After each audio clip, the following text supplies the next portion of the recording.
이번에는 문제사 기타 작업에서 첫 번째 문제 차트 수정하는 문제 함께 풀어보도록 할게요. 자, 주의사항을 잘 보아야 되겠죠. 차트는 반드시 문제에서 제공한 차트를 사용해야 되고 신규로 차트를 작성하면 0점 처리됩니다. 0점 처리되니까 이 부분은 조심해야 되겠죠. 첫 번째 지시사항부터 보도록 할게요. 첫 번째 지시사항을 보면 C17에서 C21 이 영역이죠. 이 영역을 중국 CNY 계열로 추가한 후 보조축으로 지정하시오라고 했고요.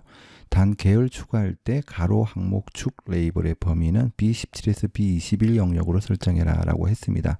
우리는 이제 컴활 처음 준비하는 사람들이죠. 그러면 이런 부분들이 다 어렵게 느껴질 수 있습니다. 그리고 오피스 2016부터 좀 차트 관련 인터페이스가 많이 변경이 되었습니다. 그래서 많은 연습이 좀 필요하죠. 우선 이 문제를 보면 계열이라는 말이 나오는데 여기 가까이 가면 계열 미국 USD라고 나오죠. 이런 계열을 하나 더 중국 CNY 계열로 추가를 해야 된다. 이런 문제가 되겠습니다. 그래서 여기 잘 보다 보면 계열을 추가해야 된다. 영역 이런 말들이 나오죠. 그러면 얘는 어디에서 수행할 수 있냐면 우선 차트를 이렇게 선택을 해주세요.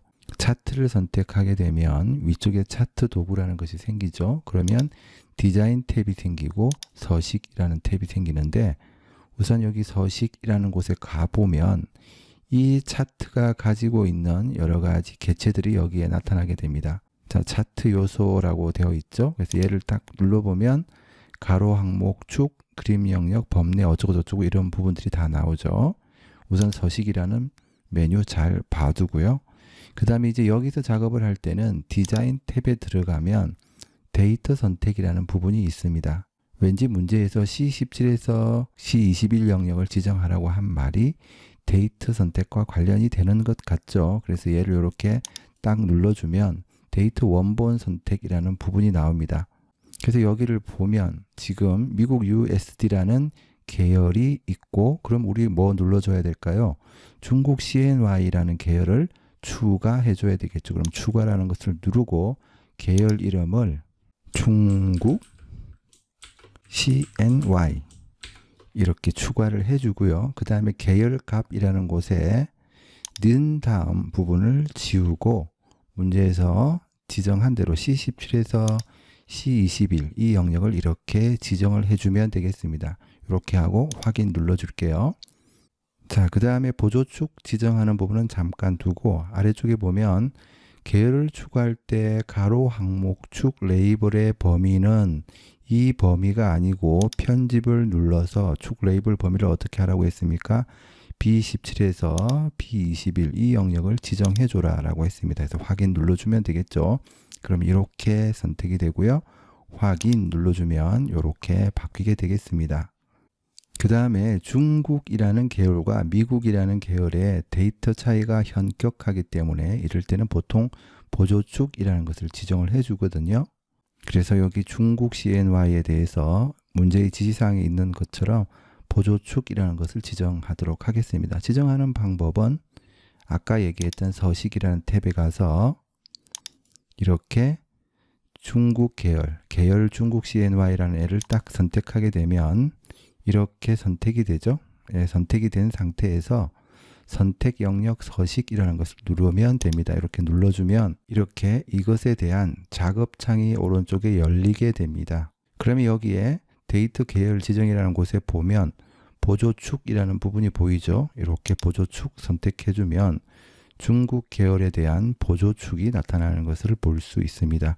두 번째 지시사항은 기본 세로 축의 제목을 추가해서 B2셀과 연동하고 텍스트 상자의 텍스트 방향을 세로로 설정하시오라고 했습니다. 그러면 기본 세로 축의 제목을 추가할 때는 여기 이 단추를 보면 차트 요소라는 부분이 있는데 이 부분이 앞서 보았던 디자인 탭의 차트 요소 추가와 동일하다라고 보면 되겠습니다. 좀 더 빠르게 접근할 수 있는 거죠. 그래서 얘를 이렇게 딱 누르게 되면 차트 요소 추가할 수 있는 부분들이 나타나고요. 여기서 우리가 축 제목 쪽에서 이렇게 눌러보면 이렇게 쭉 나옵니다. 이 중에서 기본 세로 축의 제목을 체크를 해주면 이렇게 기본 세로 축의 제목이 나타나게 되고 오른쪽 작업창도 바뀌게 되는 것을 볼 수 있습니다. 그렇죠? 그럼 얘는 눌러서 없어지게 만들고요. 그 다음에 텍스트 방향을 문제에서 세로로 설정하라고 했습니다. 세로로 이렇게 설정을 해 주도록 하죠. 그 다음에 이 축의 제목이 B2 셀과 연동을 해야 된다라고 했는데 간단하게 설정할 수 있습니다.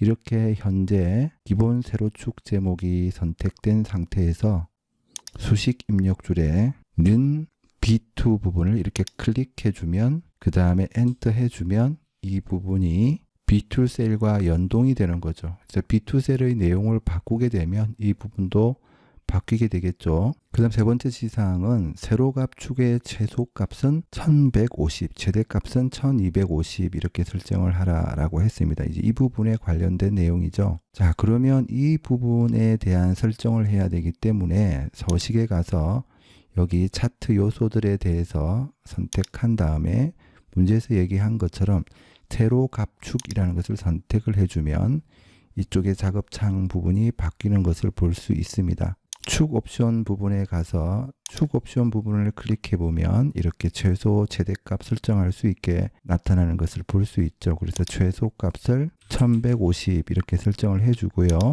최대값은 1250 이렇게 설정을 해주고 주 단위는 10으로 설정하라라고 했는데 이곳을 바꾸니까 자동으로 바뀌는 것을 알 수 있습니다. 이렇게 설정해 주고요. 그 다음에 범례는 범례 서식을 이용해서 위쪽에 표시하시오라고 했는데 역시 마찬가지로 여기에서 범례라는 것을 선택을 해도 되겠고요. 여기에서 얘를 눌러서 범례에 가서 이 범례를 위쪽 이렇게 선택을 해줘도 됩니다. 편한 방법을 선택해서 하면 되겠고요. 그 다음 네 번째 지시사항을 보면 미국 USD 계열이라고 했는데 여기 보면 미국 USD 계열은 이렇게 파란색 이 부분이죠. 이 부분의 선을 완만한 선으로 설정하고 표식 옵션의 형식을 파란 세모 형식으로 변경하시오라고 했습니다. 그러면 우리가 앞에서 했던 것처럼 이렇게 차트 요소에서 선택을 해도 되고 실제 시험장에서 좀 더 빠르게 선택을 하려면 얘를 그냥 이렇게 클릭해서 선택하게 되면 얘가 이렇게 바뀌는 것을 볼 수 있습니다. 그러면 이 부분이죠. 채우기 및 선이라는 부분에 들어가서 아래쪽으로 내리다 보면 완만한 선이라는 부분이 보이죠. 얘를 클릭해서 선택을 해주고요. 그 다음에 여기 부분에 보면 표식이라는 부분이 보입니다. 표식이라는 부분을 선택을 하고 표식 옵션을 눌러서 문제에서 얘기한 것처럼 이 형식 부분을 파란색 세모 부분을 이렇게 선택을 해주면 되겠습니다. 그 다음 다섯 번째 지시사항은 미국 USD 계열의 3월 16일 요소에만 여기죠. 3월 16일 요소 이 계열의 3월 16일 요소에만 데이트 레이블 값을 표시하고 그 다음에 데이트 레이블의 위치를 아래쪽으로 지정하시오라고 되어 있고요. 지시사항 차트의 아래쪽을 보면 3월 16일 요소 아래쪽에 이렇게 데이트 레이블이 나타나 있는 것을 볼 수 있습니다. 여러 가지 방법이 있겠지만 미국 데이트 계열이 지금 선택이 된 상태이죠. 이렇게 선택이 된 상태에서 차트 요소를 추가를 해주면 되죠. 얘를 눌러서 추가를 해도 상관이 없고 디자인 탭에 가서 차트 요소 추가를 눌러서 데이트 레이블이라는 것을 표시를 해줘도 상관이 없습니다. 이 상태에서 데이트 레이블을 아래쪽에 표시를 해주면 되겠습니다. 여기서 아래쪽을 선택을 해주고요. 그 다음에 이 데이트 레이블을 선택을 하도록 합니다.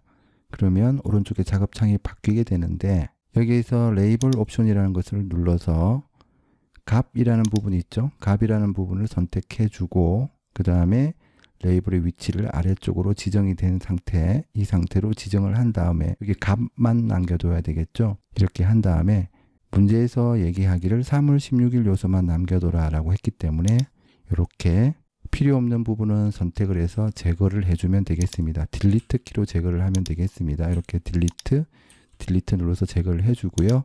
얘만 남겨두면 되겠습니다. 자, 정리하자면 차트 부분도 역시 마찬가지로 문제에 나온 것대로 미리 보기 그림대로 만들어주면 됩니다.